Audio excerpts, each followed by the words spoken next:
सियावर रामचंद्र की जय.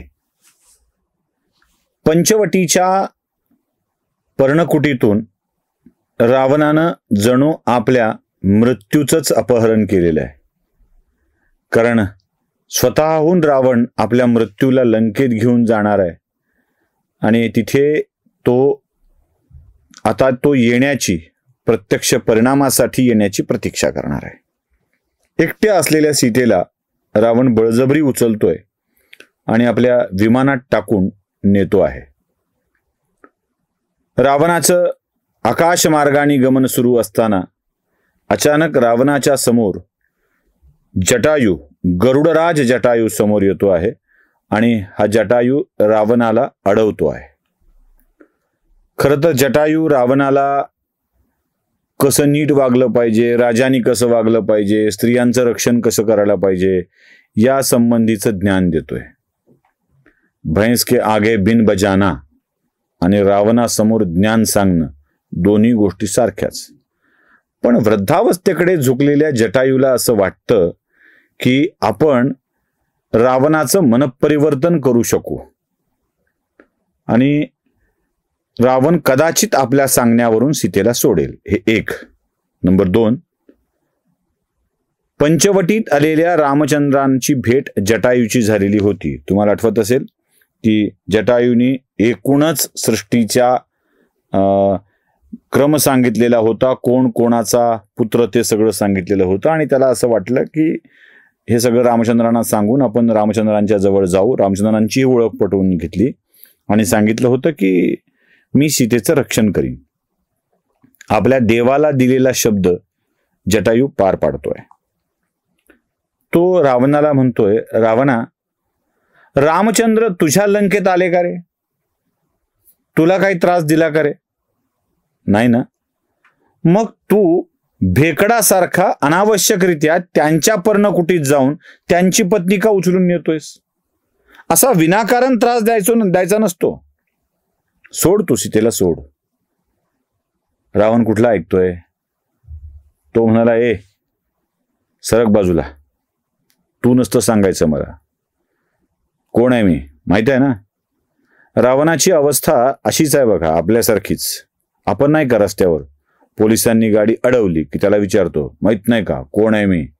मला दंड लावणार का? मला लायसन विचारणार का? मी कोण आहे? माझी पावती फाडणार का? मी कोण आहे?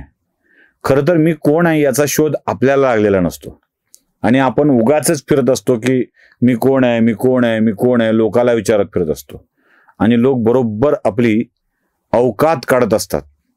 तसा रावणही सांगतोय, तुला माहित नाही मी कोण आहे? दशानन, पुलत्स्य कुलोत्पन्न दशानन. मी देवांनाही पराभूत केलंय, मी गंधर्वांना पराभूत केलंय, मी मानवांना तर तुच्छच समजतो, राक्षसांचाही राजा आहे आणि तू यक्किश्चित पक्षी, तू मला ज्ञान देणार? सरक बाजूला, माझ्या रस्त्यातून बाजूला हो. जटायू म्हणतोय, मी रस्त्यातून बाजूला होणार नाही. जटायू वृद्ध आहे. आपण कथा नेहमी ऐकतो, पाहतो ती कशी आहे बघा. आपण ऐकतो ती कथा अशी आहे की जटायूनी रावणाला अडवलं, रावणावरती हल्ला केला, रावणाने जटायूचे पंख कापले, जटायू खाली पडला, सीतेला रावण घेऊन गेला. इतकी त्रोटक कथा आपण ऐकत असतो. मग रामचंद्र आले, जटायूला जवळ घेतलं, जटायूला पाणी पाजलं, जटायूने कोण नेलंय ते सांगितलं आणि जटायूने प्राण सोडले, अशी आपण कथा नेहमी ऐकत असतो. तशी तेवढीच कथा नाही आहे ती. गैरसमज काढून टाका. रावण आला आणि जटायूचे पंख कापले आणि जटायू पडला खाली, अशी कथा नाही आहे. त्या युद्धाचं खूप रोमहर्षक वर्णन आहे. वाल्मिकी रामायणामध्ये वर्णन आहे आणि दोघांच्या मध्ये प्रचंड युद्ध सुरू आहे. रावणाने या युद्धात रावण जखमी होतोय. आपल्या तीक्ष्ण नखाने रावणाच्या देहावर जटायू ओरखाडे ओढतोय. चोच मारून रावणाला अत्यंत वाईट स्थितीमध्ये जखमी करतोय आणि रावण एकदाच मारतोय असं नाही. रावणाला पहिल्यांदा अत्यंत जबरदस्त अशी अस्त्र वापरावी लागली आहेत. नालिक, नाराच आणि विकर्णी हे 3 अत्यंत सशक्त आणि बलशाली असलेले बाण जटायूवरती रावण चालवतोय. पण या बाणाचा जटायूवर कोणताही परिणाम होत नाही. रावणाचे अस्त्र इथे निकामी ठरतायत, निकामी. आणि दोघांच्या मध्ये घनघोर युद्ध सुरू आहे. हे अस्त्र निकामी ठरल्यावरती, त्याला निष्प्रभ केल्यावरती आपल्या तीक्ष्ण नखांनी पायाच्या जटायू रावणाला वारंवार वारंवार जखमी करतोय.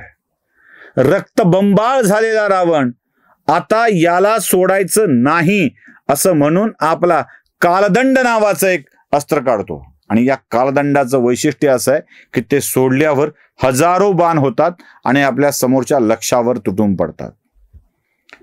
हजारो बाण जटायूवरती जातात आणि जटायू इथे आपली शक्ती दाखवतो. जणू काही एका घरट्यात, बाणांच्या घरट्यात जटायू अडकलाय असं वाटायला लागतं आणि आपल्या शक्तिशाली पंखांना एकदम फडफडवून या हजारो बाणांचा पिंजराच जटायू तोडून टाकतो आणि तेवढ्याच तीव्रतेनं रावणावरती आक्रमण करतो.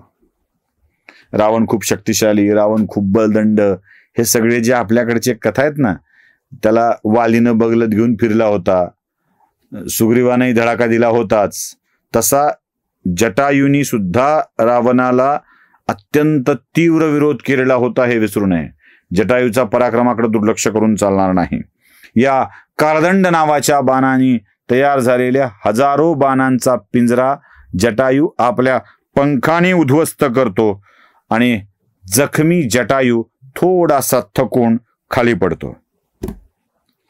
खाली पडल्यावर सीतेचा विलाप सुरू होतो आणि या विलापाने, या करुण स्वरांनी जटायूच्या थकव्यालाच दूर होतो, थकवातो. आणि तो पुन्हा एकदा उंच भरारी मारत आपल्या पायांनी रावणाच्या खांद्यावर ठेवलेल्या भात्यावरच वार करतो. जटायूला बाण मारल्यानंतर धनुष्य आणि भाता आपल्या खांद्यावर ठेवून रावण निघालेला असतो. त्या भक्कम पायांनी त्याचा भाताही तोडून टाकतो आणि धनुष्यही तोडून टाकतो. धनुष्य आणि बाण एक तुटलं हे लक्षात आल्यावर रावण दुसरा धनुष्य घेतो आणि आपल्या दिव्यास्त्रांना, हजारो हजारो बाणांना जटायूवरती सोडायला सुरुवात करतो. आता जटायू सुद्धा या हजारो बाणांचा परत एकदा हजारो बाणांना आपल्या पंखानीच उडवून लावतो. हे युद्ध घनघोर पद्धतीने सुरू असतं आणि जटायू शेवटी आघात करतो तो रावणाच्या रथावरतीच. रथाच्या आकाशमार्गे जाणाऱ्या रथाच्या सारथ्याला, त्याच्या मुंडक्यालाच आपल्या चोचीत घेऊन तोडून टाकतो आणि धडा वेगळं शिर झालेला तो सारथी जमिनीवर कोसळतो. हे युद्ध भयंकर पातळीवर सुरू आहे. काय होणार आहे? रावण आणि जटायू यांच्यातलं युद्ध अजून कसं चालणार आहे आणि शेवटी काय होणार आहे हे बघूया पुढच्या भागामध्ये. सियावर रामचंद्र की जय.